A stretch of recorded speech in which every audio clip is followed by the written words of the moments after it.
Well,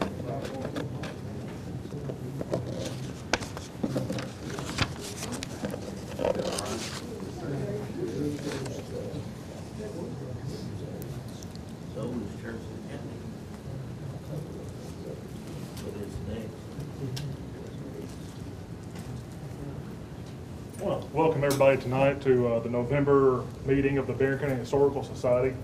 You usually get Sam Terry to introduce our speaker. Unfortunately, he's under the weather tonight, so I have the distinct privilege of introducing Mr. Tommy Jackson, who will be doing his presentation over political servants of Kentucky, past and present. So, Tommy. Okay. Thank you, Aaron. Some of you may not know Aaron. Aaron Reese works at Electric Plant Board. You still there? Still there. Yeah. And he's real active in the Historical Society up here. He's the first vice president, I guess. And so thank you. Sam is under the weather tonight, so he's usually here. And we'll have some comments. But anyway, let's go ahead and get started. I thank all of you for attending. We want to thank Debbie Pace for allowing us to be here and meet tonight. And then we've had a couple of staff members that's really helped me a lot, June Jackson and then Debbie Source and Sandy Claywell. So they've helped me a lot. Tonight is Barron County politicians far and near. I'm also going out a little farther and doing some on appointed people from Barron County high offices. So we're going to be talking about that also. When I first got started on last year, what am I going to talk about? I don't know from one year to the next, and I ran across something about some people who lived here and moved away, and I'd never heard the name. So I got to looking politician up in other states, and I found 10 politicians back in the 1800s, early 18 to mid 1800s, who were born in Barron County. Now, as we go through these, I'm going to see how many of you've heard of any of them. I've mentioned some of them to a lot of people, and no one has ever heard of them, but they accomplished a lot of things. And got a few attorneys here. Since I'm going to be talking about attorneys, I think when you're presenting something, you're supposed to tell an attorney joke, Bobby. Is that right? Well, I'd rather hear a banker. Yeah, that's what I thought. Sometimes they're not very nice to you guys, but I can't remember an attorney joke, and I always miss the punchline, so I won't attempt to do it tonight. But anyway,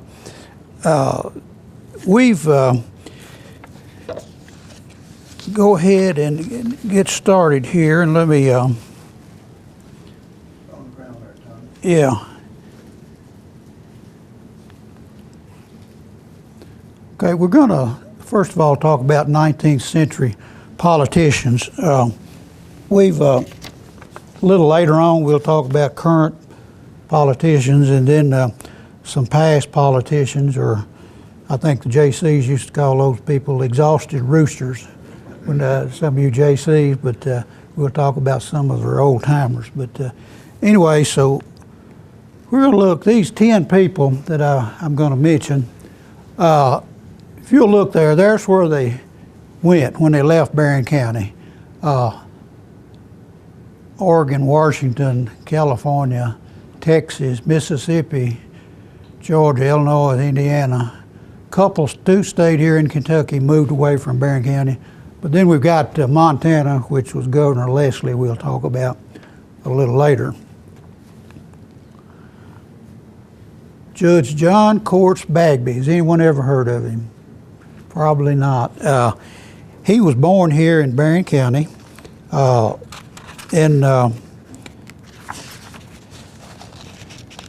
was born in 1810, so it goes back a long way.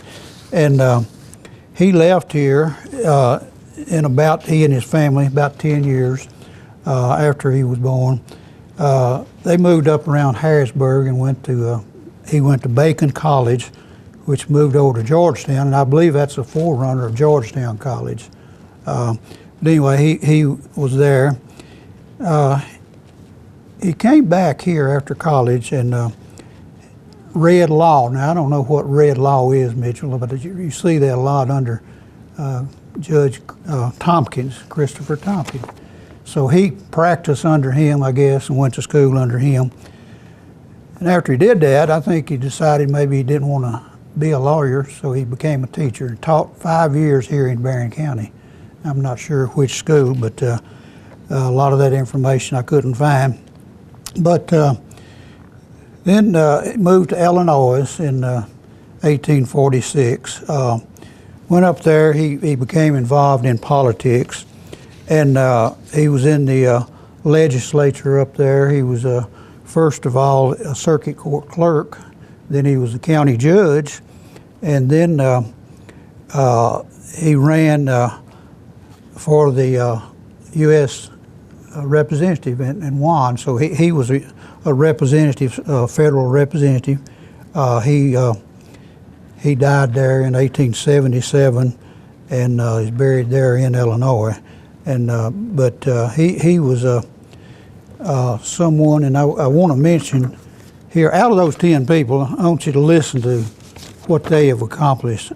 There was 1 United States Senator, 2 United States Representatives out of that 10, 5 in the state houses, either senator or representative. 1 of them was Speaker of the House.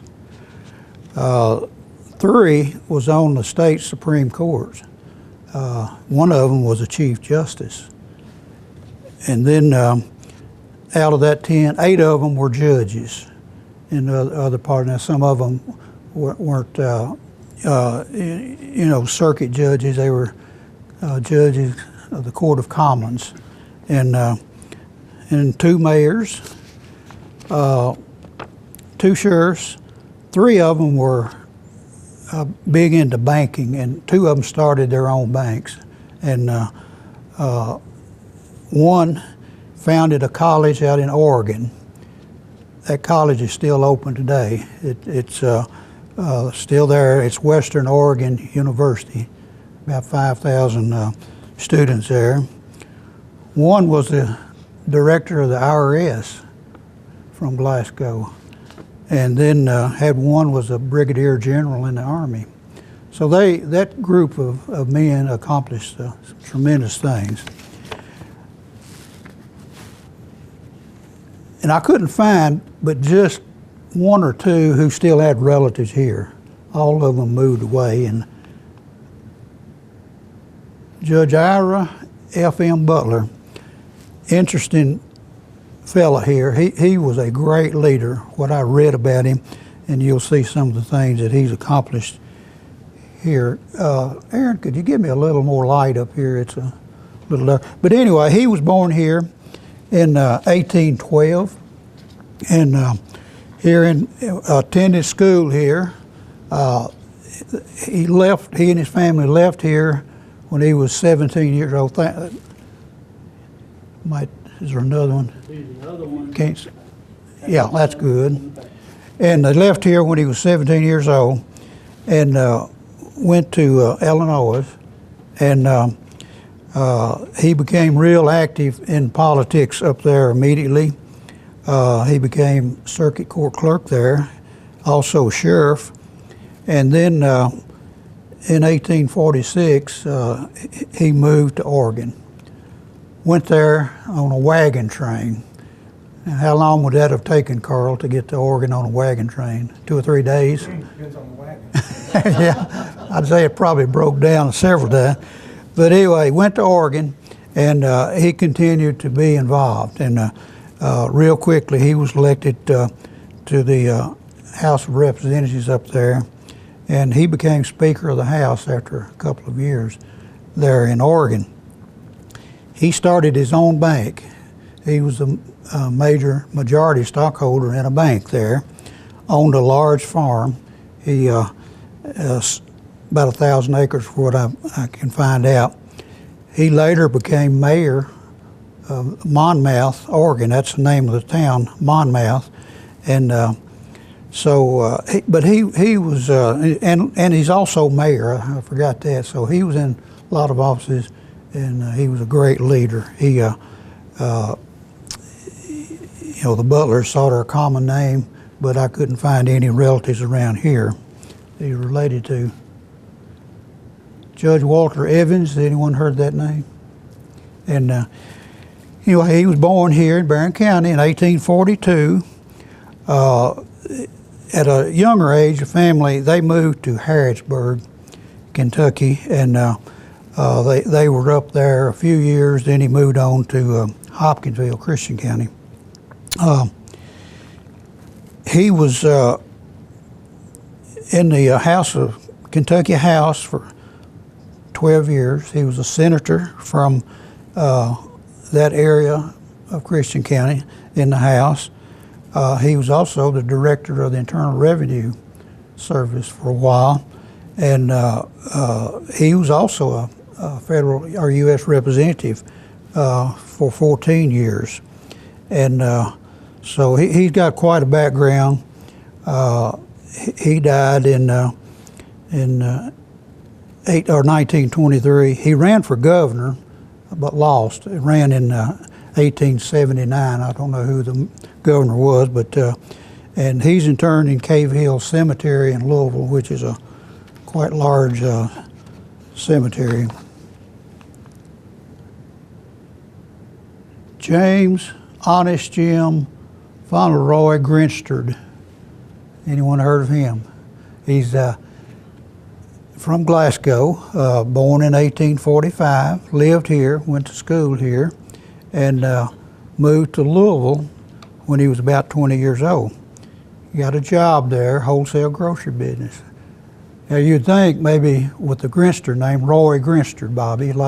Some of you young people don't remember Roy Grinstead. He had a grocery store here in Glasgow, but they're not related. I tried to see if they were related. But he went up there and he got involved in politics after a few years. And he ran on a Republican ticket in 1901 and won the nomination. However, he found out later that some of his cohorts finagled and did what I guess started out as voter fraud. We hear that today a lot. And but something happened to cause him to be elected. He didn't like it, so he withdrew. And from that day forward, they started calling him Honest Jim. That's where he got his name. And about 6 years later, he was nominated again and won. He was the first Republican mayor of Louisville in 1907. He ran for re-election. He lost, and then he was named by the county judge there as a commissioner of Jefferson County, and he served there for many years. And he's also buried there at Cave Hill Cemetery in Louisville. He died in 1921. Judge John Pendleton King. Anyone know that name? He was born here in Barron County in 1799, and he was involved in a lot of things. Evidently, his family were very rich. He was educated in France, went over there, was educated, and came back here. Moved to Tennessee for a short period of time, and then on to Georgia. And down there, he got involved in politics, and eventually he ran for United States Senator and won. So he was a senator from Georgia in 1833 to 1837.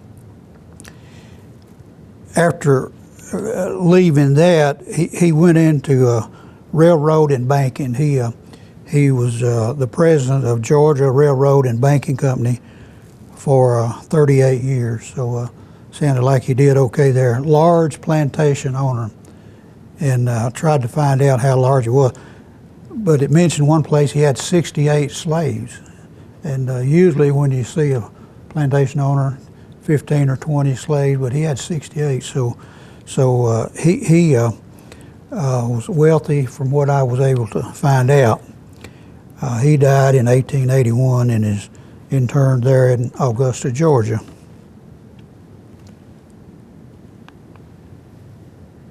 Okay, I couldn't find a picture of Judge Rice Maxey. Does anyone know that name? He actually was born in what is now Monroe County.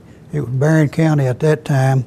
He was born in 1800, but part of eventually turned to Monroe County, I believe, in about 1817. And but he was born there. He, for what this is worth, Bobby, he was a missionary Baptist. Some of you, so what that had to do with it, Mitchell, I don't know, but I read that a couple of places. But anyway, he was appointed Brigadier General in Kentucky militia in about 1830. He was 30 years old. He moved to Texas, in late 1820s. Down there, we're going to talk about Governor Leslie, Preston Leslie. He read law under Judge Maxey. So that's where Preston Leslie got started in his political career. But anyway, he read law and practiced under him. He went to Texas, and he became a senator, not a state senator down there. And then he had a son, Samuel Bell Maxey, who was a major general in the Army. And also, he was a United States senator from Texas. So the family did okay. But anyway, Rice Maxey is someone that did well in his career. Okay, Judge Victor Monroe, I don't have a picture of him also.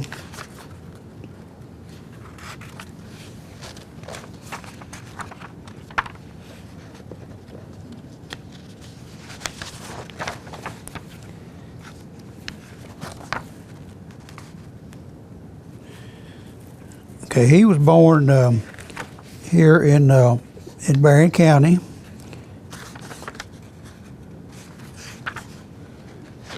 In 1813, he was an attorney, a judge, a Supreme Court member out in Washington.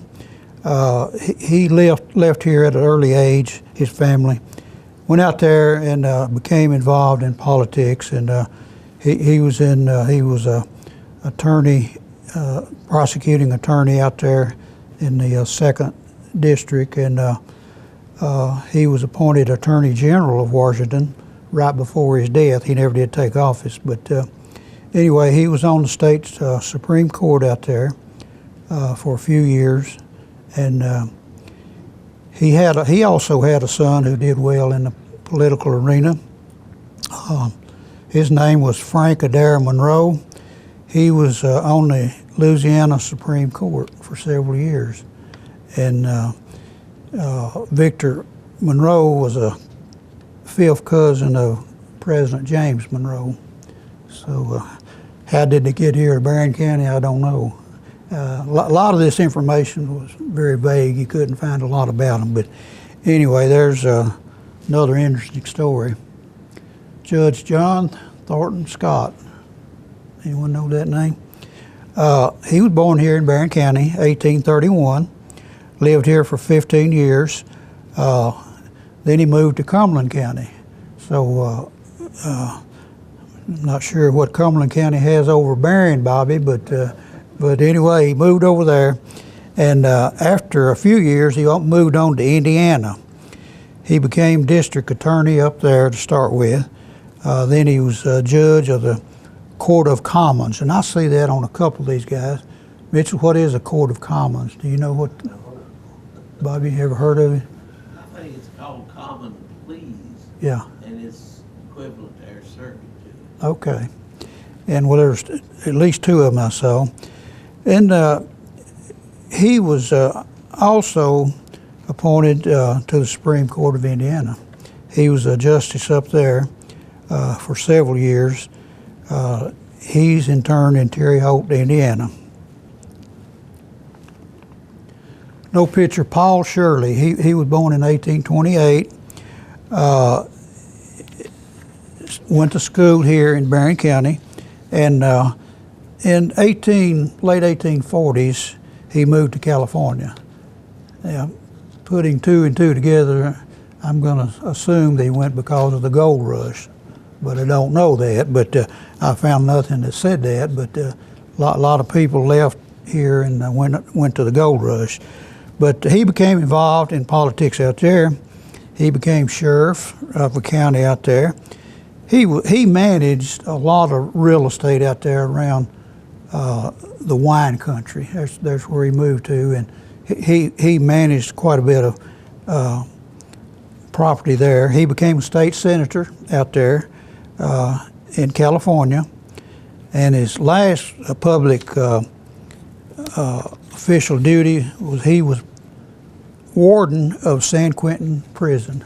So that's an honor, I guess, Carl. I'm not sure whether that'd be an honor or not, but anyway, the Shirley name is common around here, but I couldn't find any direct relationship to any of the Shirleys in this area. Here's an interesting guy, Judge Thomas Woods. Some of you may know that name. He was born in 1836. Some of you old timers remember where Woods Richardson lived, down on South Green. He was born on that property, not in that house. There was another cabin that was behind there in that place, but they built his house sometime later. He was born there. He lived here for about 10 years and moved to Mississippi. His father was a minister, a Methodist, I believe, and they moved down there when he was 10 years old. And he became involved down there in Mississippi politics. He was in the legislature down there for several years. He also founded a bank himself. He started a bank down there. And later, he was appointed justice on the Supreme Court. And he was there for about 12 years on the Supreme Court of Mississippi. Now, the rest of the story there is with him. He still has relatives here. One of the first one that I'm going to mention. Catherine Moore Brantley, most of you know. Mary Woods Moore Nash, sisters. This was their third great uncle. So there's a lot of information on him, and a lot you can find. When I found out that he was kin to Catherine, so I called Perry. Y'all know Perry. He's a great politician, or not a politician, but historian. So I went down there, and he said, "Yeah, come here." And he had a library full of books. If any of you's ever been in his house, he's got hundreds and hundreds of books. And he pulled a book out, and he said, "Right here, what do you need out from this?" And he had gobs of information on him, newspaper articles and pictures, and I don't know what. But anyway, he did quite well in Mississippi, and he was interned there at Meridian, Mississippi.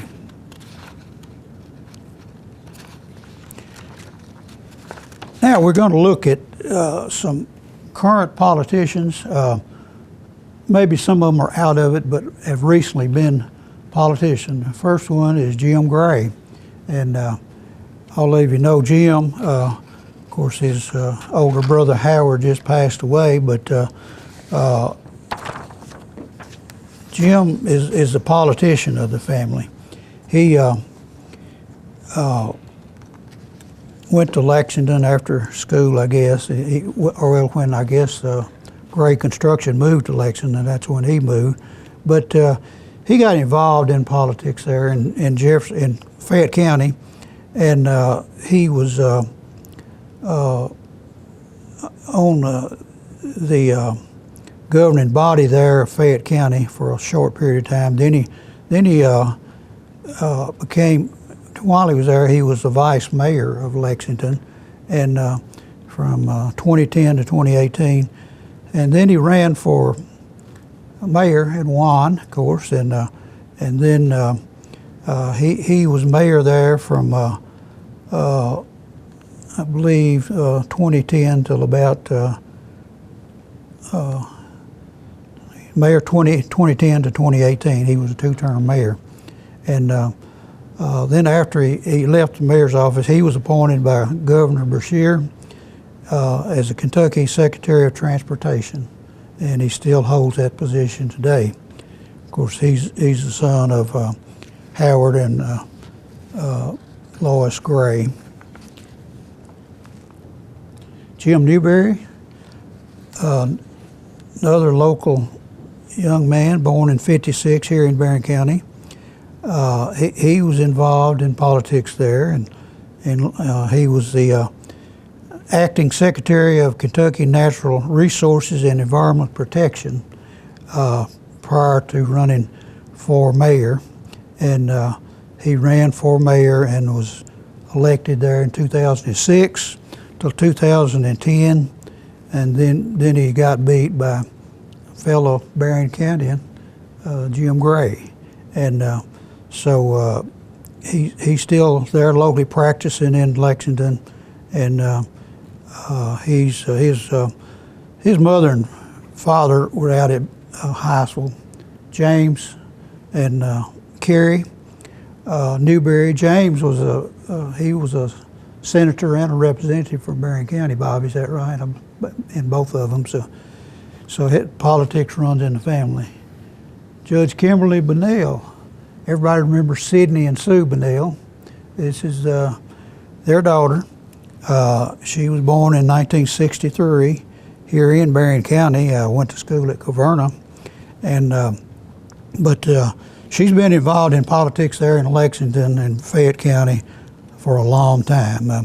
She was 8 years as assistant attorney, county attorney of Fayette County before she got involved in running for judge. And then she was in the family court as a judge from 2004 to 2007. And then in 2008, she was elected and is still judge today, circuit judge. She up there in the in that I believe it's a 22nd Circuit Court district. There's about 25 circuit judges there, and she is the chief judge of that group. So she's is the chief of that group there in Fayette County. Still involved, and of course she is. Talked to her the other day, and she says she likes it, thinks she's going to stay with it. So,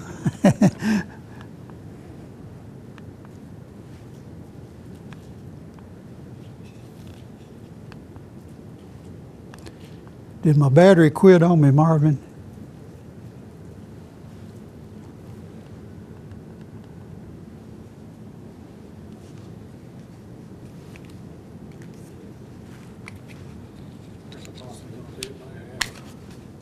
Try again. I'll tell you what I'll do. See if we replay this in the meantime. I'll just manually. Yeah, okay. If you'll go ahead and run it there. Okay, the next one we're going to talk about is Judge Thomas Travis, another Barron Countyan, who's in Fayette County, and he's son, of course, Jolene Travis, who was a senator from Barron County back in the days, and he was appointed circuit judge in 2016 by Governor Matt Bevin. It ran for re-election in 22, I believe, and he's there for another 8 years. But but he's also in that 22nd Judicial 8th Division. And we had, of course, we mentioned Judge Bunnell was chief of that group. He's vice chair. So you got two people from Barron County that are leaders of that organization, that district there, which is amazing. And but anyway, he's doing well. And the next one is Ronnie Baston. How many of you have heard of Ronnie? Yeah. Okay. So Ronnie grew up out at Highsville. Graduated from Barron County. Left here, went to Eastern University, got a degree in public safety, and he became involved there at Eastern in a position, and then later he was on the police force in Lexington, and in 2008 he was appointed chief of police of Lexington, and he held that position until 2015, 7 years. After he retired, the county judge appointed him commissioner of public safety for Lexington, Fayette County. Over all of that, he was a commissioner of public safety, and from 2015 to 2018. 2018, he ran for mayor. So here, had he been elected, we would have had 3 mayors from Barron County there in Lexington. But he got beat by Jim Gray. And so after that, in 2020, Governor Brashear appointed him as a deputy secretary of the Kentucky Justice and Public Safety Cabinet. He held that position for 2 years. And so there's someone that's done well in Northern Barron County. Okay, the next one. How many of you know Brother Jesse Crenshaw? He's a great guy, William Twyman. And he was born here in TJ, lived right on the line with him. I think 1 foot in Barron, 1 in Metcalf, out there at, yeah. Right, so Metcalf, they claim him, and Barron County does too. But anyway, Jesse graduated from Ralph Bunch High School. His mother, some of you may know in the school system, Magdalene Bailey. And she was in the school system for a long time, 30 years or more probably. And but that's his mother. He was assistant U.S. attorney for Eastern Kentucky for several years, and then a seat became available in the 77th district there, Kentucky House of Representatives, 77th district. He ran for that and won, and he was there for 1993 to 2015. So he was there 22 years. Now listen to this. He had 22 primaries and general elections that he ran in. He was opposed only 3 times. He ran unopposed 19 times. So that tells you he was doing a great job and was real popular with that community. So Jesse is still in Lexington today. He's in private practice. And William, does he ever get back down to Metcalf or Barron County? Very seldom, you know. Yeah. All of his family, his brothers there in Lexington, all of his family Okay. passed away. Yeah, I had met him several years ago. He's a great guy. Okay. Judge Thomas Russell, a lot of you know him. He was actually born in Jefferson County, but moved here. His mother had family here. They moved here early on. And Jimmy, his dad, was in the Postal Service. And I think he later became postmaster. Does anyone know for sure? I think he was a postmaster, but Jimmy was his dad. They moved down here. His mother, Eleanor, a lot of you remember Dusty Miller. That was his sister, Dusty's, and he were brothers and sisters. Anyway, he came involved in politics, I guess. The federal, as a United States District Court over Western Kentucky in 1994. He was there until 2023, and he retired. During that time, he was elevated to Chief Justice in 2008 until 2011, and then to a senior status in 2011. And I'm not sure what all that means, senior status, but he was along that line. In 2015, he was appointed by the President Judge of the U.S. Foreign Intelligence Surveillance Court. Now that sounds like a very important job. I don't know what it enhanced, but he was in that position for 7 years.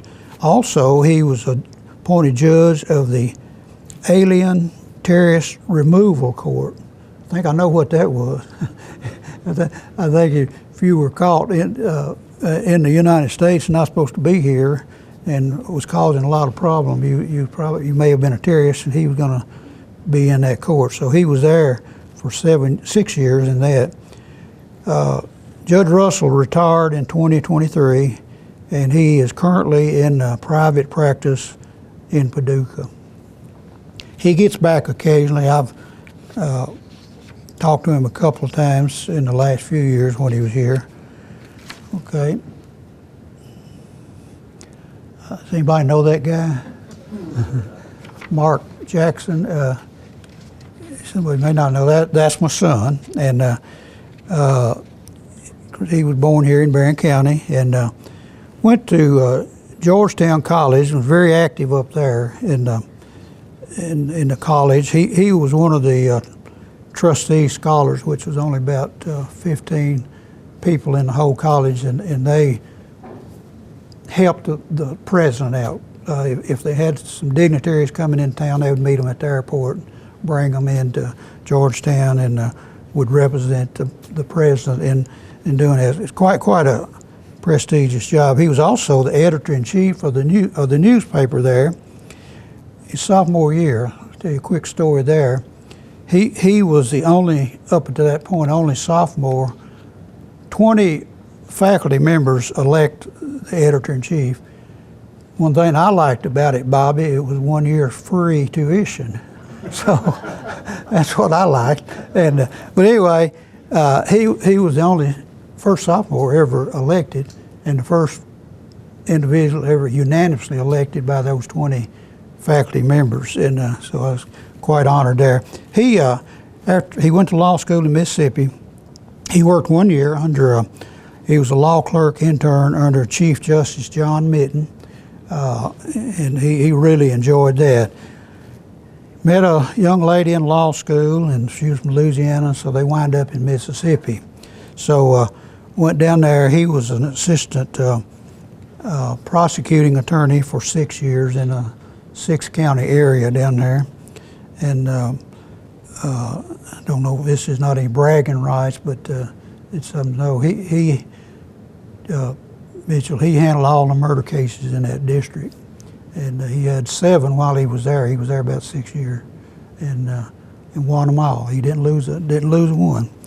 And I don't know whether you put that on your resume or not, Bobby, but anyway, he was appointed youth court prosecutor for 2 different counties, Octavia County, where he lives, and Laos County, which is adjoining county.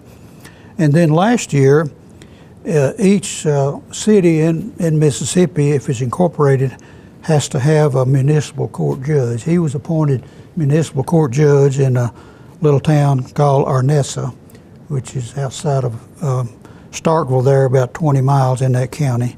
So he's a judge, and said the pay wasn't very good, but they paid all his continuing education, so he liked that.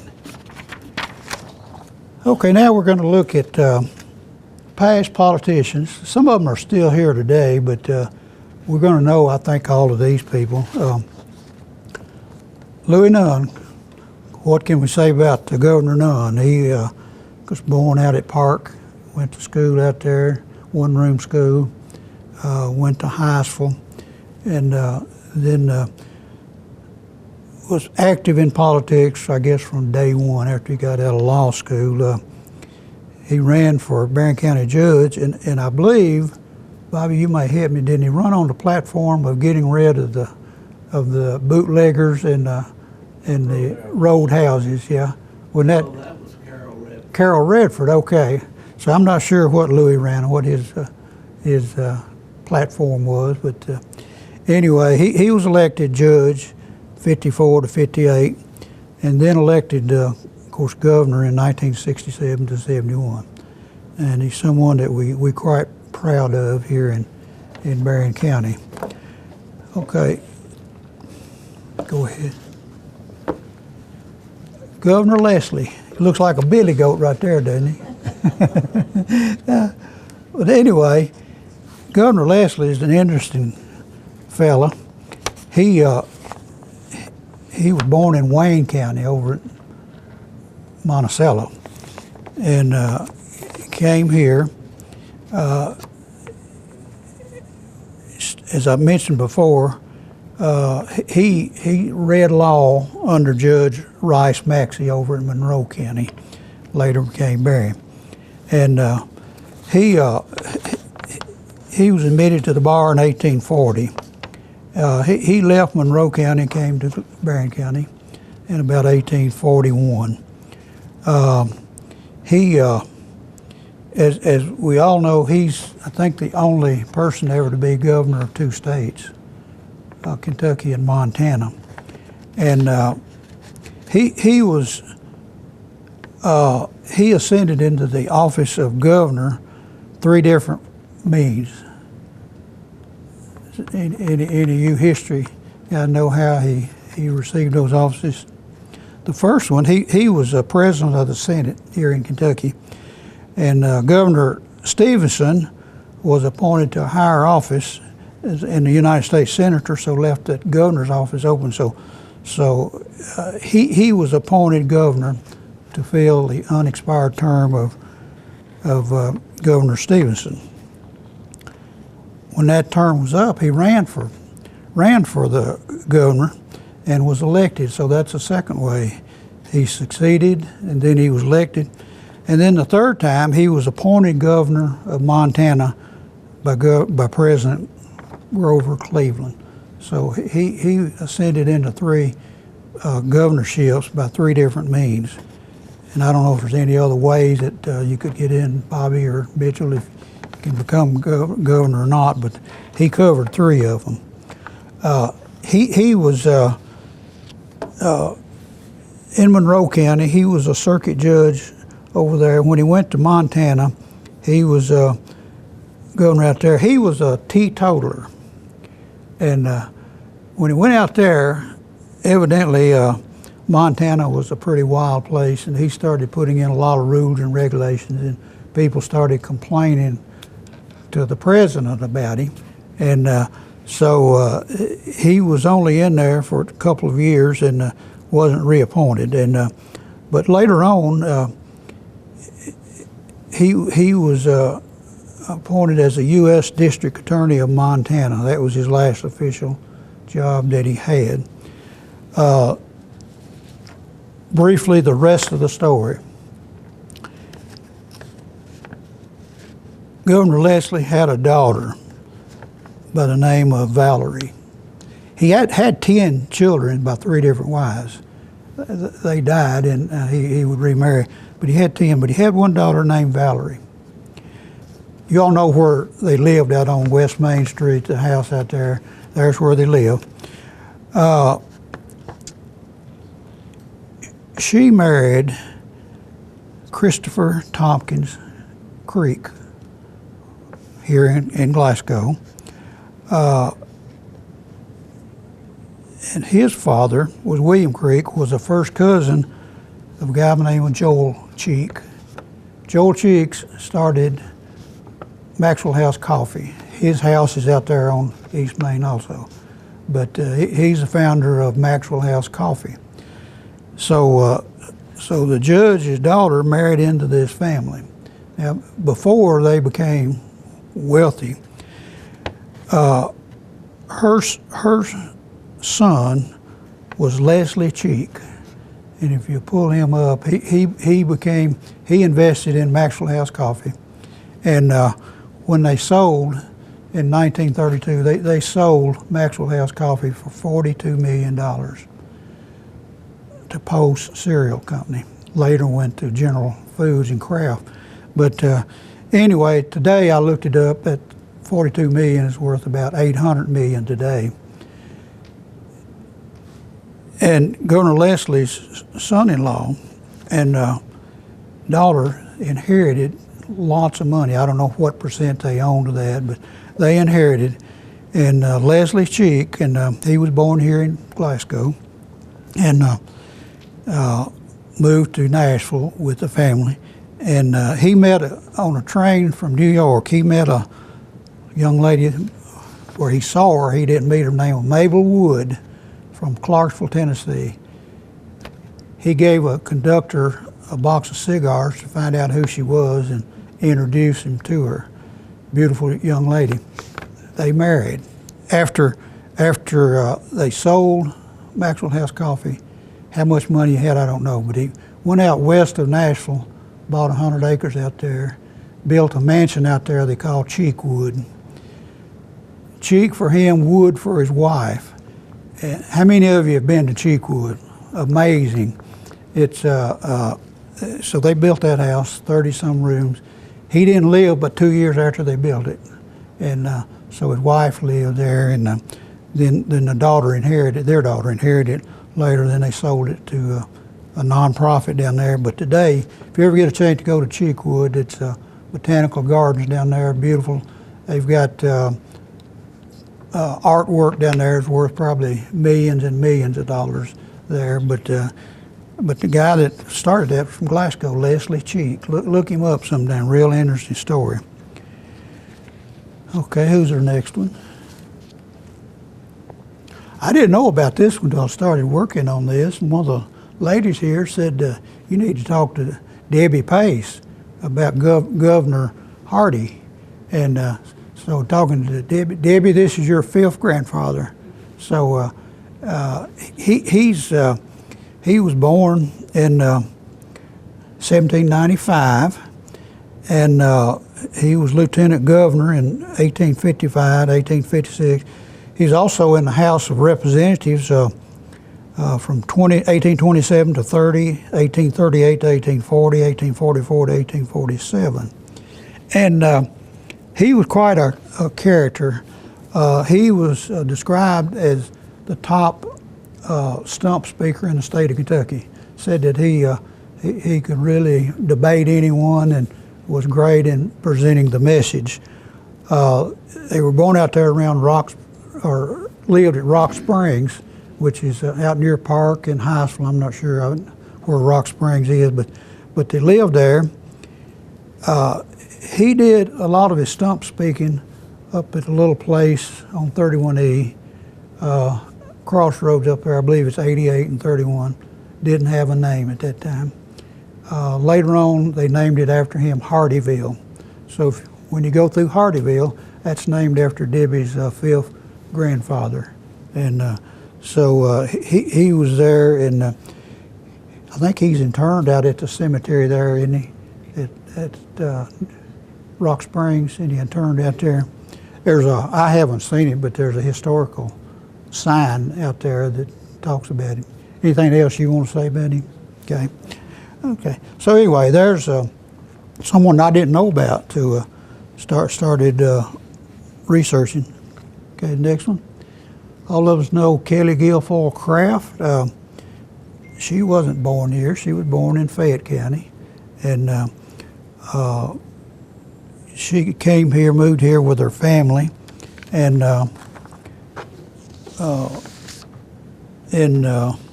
not sure of the year, but Bobby and Dale was her mother and dad. I'm not sure, I still hadn't figured out. Bobby was about as big as a Democrat. I almost called him a yellow dog Democrat, Bobby. And she turned out a Republican, so I don't know what happened there, but anyway, she's a Republican, or was. And She's born in '62 here, went to Glasgow High School. She held several positions. In 2007, she was appointed as a U.S. alternate delegate to the United Nations. Was appointed by President Bush and confirmed in October of '07. Then later she was appointed ambassador, United States ambassador to the United Nations, ambassador to the United Nations in 2017 to 2019. And Trump appointed her.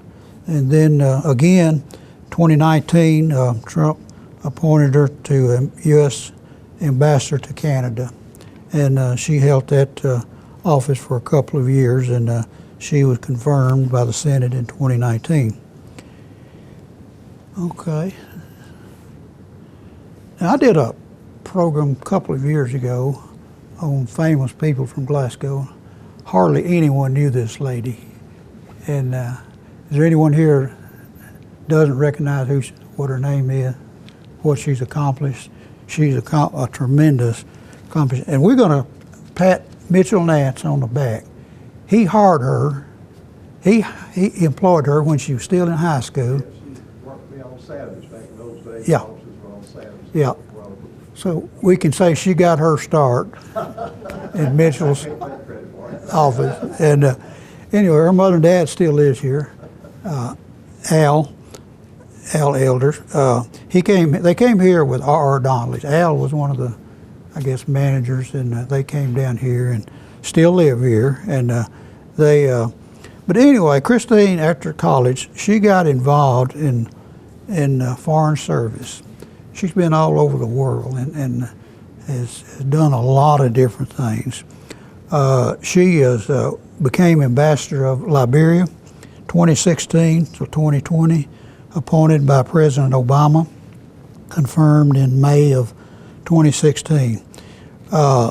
She is currently she's the U.S. Consul General of New South Queensland in Australia. Has been since 2022. However, she is in a special project now. She's in Washington at the Pentagon and is assisting the chief naval officer that's on the chief of staff up there, the military chief of staff. She's assisting him in some project, and Al doesn't know what, but she's there now, and her current title is Minister Counselor. Some of you military, Joe, you're in the military. What is a 3-star general? Was that a lieutenant? Lieutenant. Okay. Her position, if she was in the Army, would be a lieutenant general. It's comparable to a 3-star general. Her position is in the Foreign Service. She's been there over 30 years. She lives in Washington when she's not in Australia.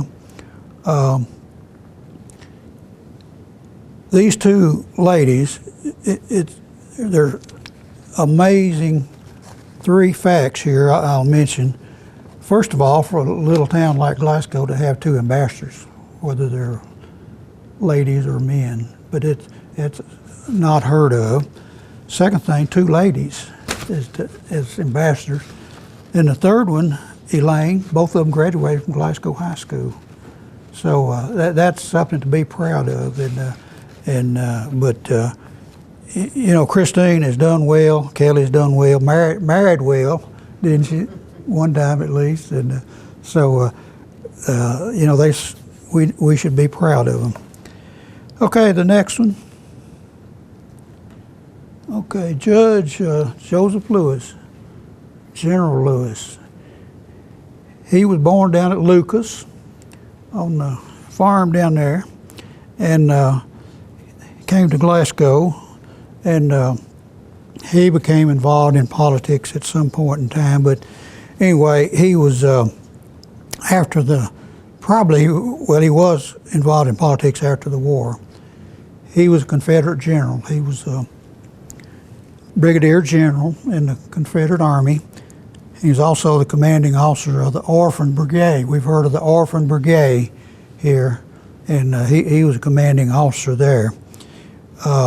He was in the House of Representatives in Kentucky, the Kentucky Senate, and he was a United States House of Representative also, and he was also in the Supreme Court of Appeals at that time, which is the same today as the Supreme Court. It was the highest court in the state. And he was there, and they elected a Chief Justice every year. He was elected the Chief Justice 3 different years, 82, 87, and 97. He was there about 14 years in the Court of Appeals. He's buried here in Glasgow. If you go up there, and there's a monument up there. It's probably 30 foot high, and that's his monument. A lot of his family is buried there. Now, let me stop right there. So I've mentioned, well, let me go ahead to the next one, then I'll talk what I'm going to say. Judge Basil Richardson. All the attorneys know Judge Basil Richardson. He accomplished a lot here. He was born in 1866, and I believe he was born in Mississippi. He wasn't born here. But anyway, he was a circuit judge here. He was a state senator here in his early career. And then he was on the Kentucky Court of Appeals again, 1930 to 1937. In 1937, he was appointed or elected as the Chief Justice of the Court of Appeal. Never sat in that office. He died before he got to sit in that office, but he was the Chief Justice. Now then, let's talk a little bit about the Court of Appeals and Supreme Court justices. Barron has had quite a bit of representation on the Court of Appeals. Going back to Joseph Underwood, this goes back into the late 1700s, early 1800s. A lot of you, he had a son down at Bowling Green. I forget his name, but he was maybe mayor, not mayor, but governor. But anyway, Joseph was born here, lived here about 10 years. Then he went to Bowling Green, and then he came back here for a short period of time, and we wound up running for the Court of Appeals, and he was there for about 20 years, but he was a Chief Justice in 1828 at the age of 34. And so we can say he was from Barron County in one respect, but he was in Warren County most of the time. Another, William Sampson. Anyone remember that name? I think Mitchell told me Walter Baker was working on a autobiography of him when he died. But William Sampson he practiced law here in Glasgow. He lived here in 1850 to 1866. And he was on the Court of Appeals from 1861 to 1866, and he was the Chief Justice also. So there we've had 3 Chief Justices from Barron County: William Sampson, Joseph Lewis, and Basil Richardson. We had another gentleman here on the Court of Appeals, Clyde Latimer. Some of you heard Bobby. I know you mentioned that name, and he was on the Court of Appeals from 1944 to 1952. In 1975, that was changed to the Supreme Court rather than the Court of Appeals.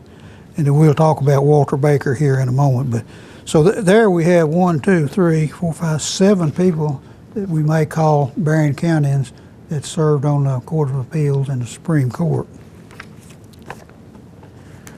Okay, if you'll move it on.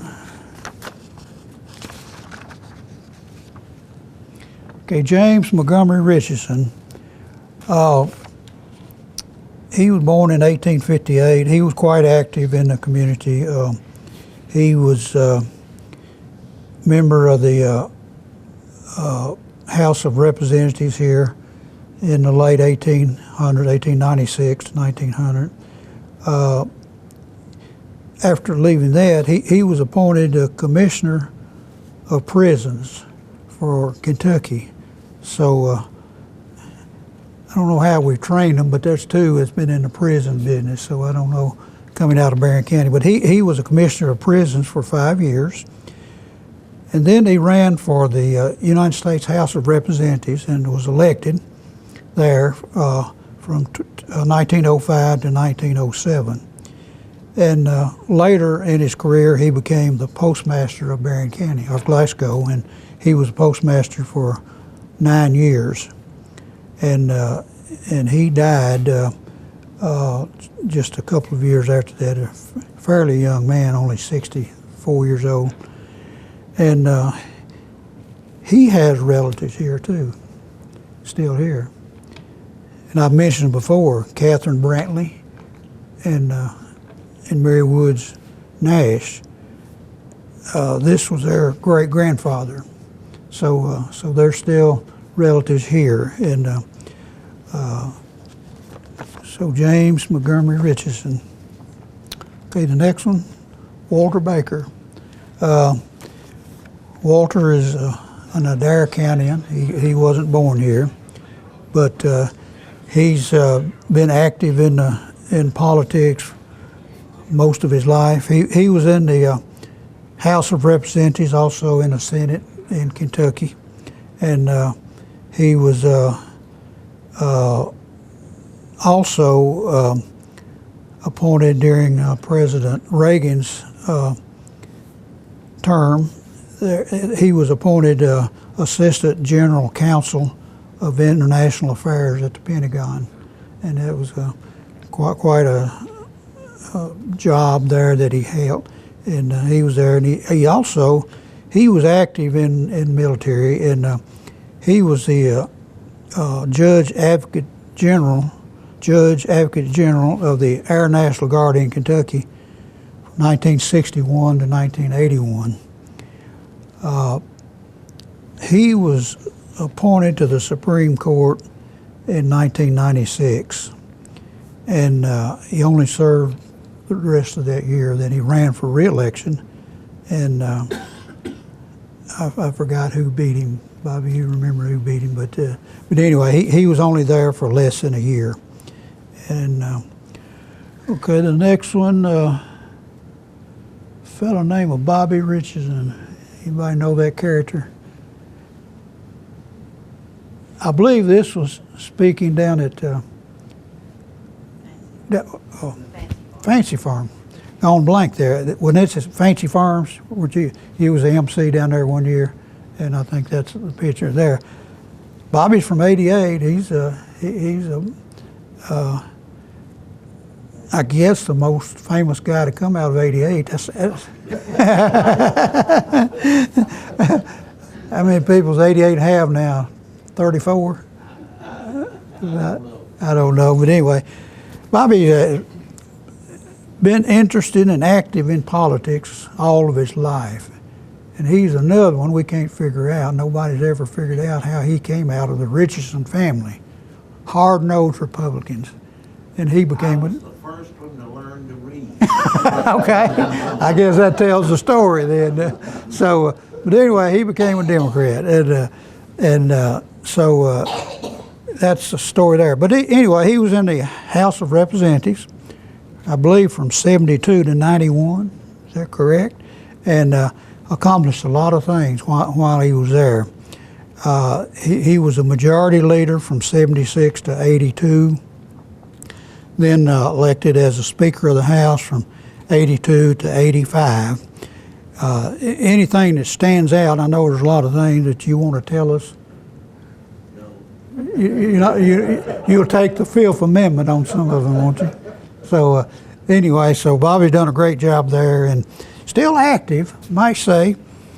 He's been city attorney for Cave City for 56 years. 56 years. Are they going to keep you think? They're still considering whether to keep me. Okay, so So, Case City is on the way up. There's a lot of good things going on over there now, Carl. Carl's involved in some of it. And so, but anyway, so Bobby's been in politics, and can we classify you as an exhausted rooster? I'd say so. Okay. All right, the next one we have. Edward Hatchett. Edward, of course, his dad was Eddie Hatchett, and he's Ed. And he's grew up out there at Highsville, went to Highsville, and Highsville had a lot of politicians to come out of there. And anyway, he was the Kentucky Commissioner of Financial Institutions, which oversaw all the banks in Kentucky and credit unions from 1989 to 1995. And then he ran for the Kentucky State Auditor and won. And he was there for 2 terms from 1996 to 2004. And I see Ed up at the farmer's market, and he looks like an old farmer. He's got old blue jeans on and brogans, and I don't know what. So what's he doing these days, Mitchell, or Bobby? Staying on the farm and doing a little farming, I guess. But anyway, he held state offices there for a number of years. Okay. Carol Nicely. Carol is, he was born in Virginia, came here in the newspaper business, and was quite into politics. He didn't run for any offices that I'm aware of here while he was in Glasgow, but he was always involved. And he did run for one office that I was aware of, the National TPA, Travelers Protective Association, which at one time had about 25,000 members. And he was the national president one year. So, and usually there's 3 or 4 guys running for that office. So that was one office he did run for. But he was